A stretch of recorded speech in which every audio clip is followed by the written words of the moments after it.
大家好，今天是周末啊，我今天来摘芒果，新鲜芒果สบายดีทุกคนสบายดีทุกคนเนาะมื้อนี้เนาะเป็นมื้อพักเด้อมาเด้อเฮามา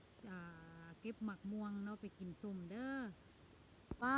หมักม่วงเป็นบักหลายๆเนาะหมักม่วงของอยู่สวนนี่แหละเนาะมาเด้อสิได้แตงหมักส้มแล้วมื้อนี้เฮาสิมาต่อยหมักม่วงเนาะไปกินหมักส้มน้ำกันธรรมชาติบ้านนาบ้านอย่างนี้แหละโอ้บ้านเนาะสวนเฮือนนี่ก็แคมป์หนทางเนาะแคมป์ถนนมีแต่เสียงรถเสียงหยังน่ะเนาะ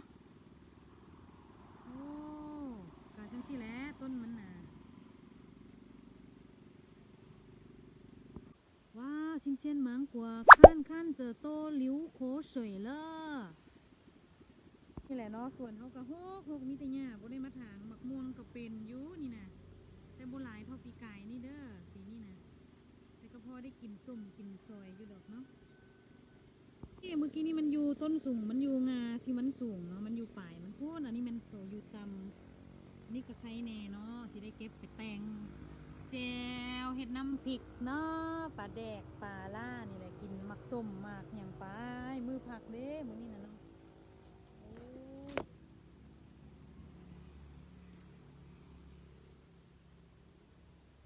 เนาะเป็นขั้ว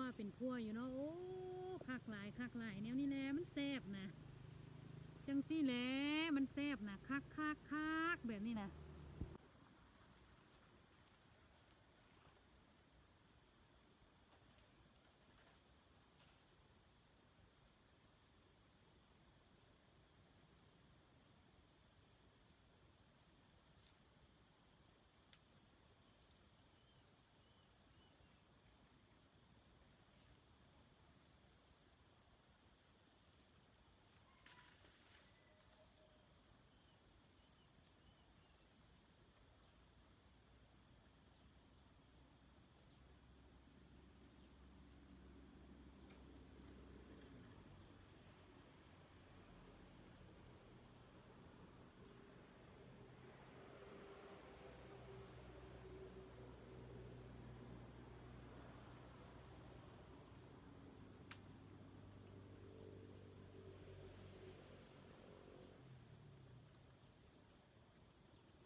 นี่เขาได้หมักม่วงมาแล้